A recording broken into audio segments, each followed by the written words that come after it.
ta ta ta. Ta ta ta ta. Coca-Cola. 1, 2, 3, 4. Coca-Cola. 3 and 4 and straight. Up, 3. Up, 3. Good. ভালো চলে।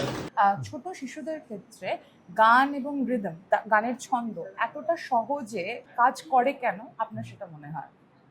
দেখুন, রিদমটা আমাদের কি হয়, যখন হার্ট বিট চলছে ওই হার্ট বিটটা কিন্তু একটা রিদমে চলছে। সিমিলারলি মানুষ যখন একটু এগিয়ে যায় তখন ওই রিদমটা কিন্তু হার্টে থাকে। এটা মায়ের পেটের সময় থেকে ওই রিদমটা নিয়ে লোক বড় হচ্ছে, জন্মাচ্ছে। আর সঙ্গীতের ক্ষেত্রে ওইটাই, সঙ্গীতের রিদম থাকতে হবে। আর এই সঙ্গীতের যে রিদমটা, এটা দৈনন্দিন জীবনে আমাদের কাজে লাগে, আর ল্যাঙ্গুয়েজ শেখার সময় কাজে লাগে, গান শেখার সময় এটা কাজে লাগে। যারা বলেন, যে সমস্ত শিক্ষক শিক্ষিকারা, যে আমরা তো গান গাইতে পারি না, তো আপনি তাদেরকে কি অ্যাডভাইস করতে চাইবেন? আসলে কি হয়, গান হয়তো উনি লতা মঙ্গেশকর বা আশা ভোসলের মতন গায়ে নাও পারতে পারে, বা কিশোর কুমার মতন ভয়েস মিষ্টি নাও হতে পারে, কিন্তু গান সবাই করতে পারে না। হয়তো ওনারা একটু এদিক ওদিক হতে পারে, বেশিও গান করতে পারে, কিন্তু গান করতে পারে যদি একটু রিদমটাও রাখতে পারে, তাল দিয়ে দিয়ে, ওটাও একটু কাইন্ড অফ মিউজিকে হয়। ছোট ছোট যে সমস্ত ওভার অ্যাক্টিভ বাচ্চা যারা থাকে, এই বাচ্চাদেরকে ক্লাসরুমে কিভাবে গানের মাধ্যমে তাদের কে একটু কাম ডাউন করা যেতে পারে, বা তাদের ওভার অ্যাক্টিভনেস, মানে তারা, আমি বাচ্চাদের তো দুষ্টু বলতে বারণ করে বা বদমাইশ বলতে বারণ করে, তো কিভাবে তাদেরকে কাম ডাউন করতে হেল্প করে, বা তাদেরকে কিভাবে একটা ডিসিপ্লিনড ওয়েতে ফর সাম টাইম হেল্প করে? এটা খুব ভালো প্রশ্ন।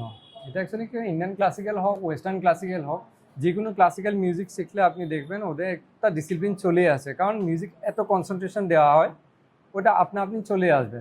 আর ইন্ডিয়ান মিউজিকের ক্ষেত্রে বলি আমি, যখন তানপুরাটা চালু হয়, তানপুরাটা এমনি বাজে না, তানপুরাটা চললে আমাদের যে স্নায়ুগুলো খুব উত্তেজিত হয়ে থাকে ওগুলো কাম ডাউন করায়। ওটার জন্য স্টুডেন্ট, যে বাচ্চাটার কথা বলেছেন আপনি, ও নিজে থেকে একটু মেন্টালি কাম হয়ে আসে, তারপর কনসেন্ট্রেট করতে সুবিধা হয়। ওইটা আস্তে আস্তে ওই কনসেন্ট্রেশন পাওয়াটা অন্য জায়গায় শিফট করতে পারে, পড়াশোনার ক্ষেত্রে হোক, বা খেলাধুলার ক্ষেত্রে হোক, বা নিজের লাইফের ক্ষেত্রে হোক। এই প্রশিক্ষণ শিবিরে আপনি যে এতক্ষণ ট্রেনিং দিলেন, সেখানে আমাদের দিদিদেরকে যখন আপনি রিদমটা শেখাচ্ছিলেন, 1 2 3 4 অ্যান্ড অলসো অন, তো সেই রিদম যখন প্রত্যেকটা দিদিরা যখন অংশগ্রহণ করলেন সেই সেশনটাতে, সেখানে আপনি দিদিদের মধ্যে কি নোটিস করলেন, একটু যদি বলেন? আমি একটা কথা দেখলাম যে এখানে যে দিদিরা এসেছেন, সবাই শিক্ষিত টিচার, সবাই কিন্তু গান করতে পারে আর তালটা রাখতে পেরেছে। আমি যখন বুঝালাম ওনাদেরকে, ওনারা কিন্তু তাড়াতাড়ি বুঝে গেছে, আর সেই রকমভাবে ওনারা তাল দিতে পারছে। প্লাস আমি যখন গিটার বাজালাম পরে, সবাই কিন্তু সুরে গানটা করেছেন, মানে দিদিরা অলরেডি তাল আর সুর এই দুটো আছে। এরা, আমি ভাবি যে স্টুডেন্টদেরকে যখন এই জিনিসগুলো শেখাবেন তখন খুব কাজে লাগবে।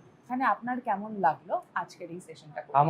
আমার খুবই ভালো লাগলো, কারণ দিদিরা খুব অ্যাক্টিভলি পার্টিসিপেটিং, আর যা বলছি ওটা ওনারা শুনেছেন। প্লাস আমি নিজে ফিল করছি যে আমি যেটা আমি কমিউনিকেট করতে চাইছি ওনাদের সাথে, ওনারা খুব ভালো করে নিতে পারছেন, মানে আমার টু ওয়ে কমিউনিকেশনটা ফুলফিল হয়েছে।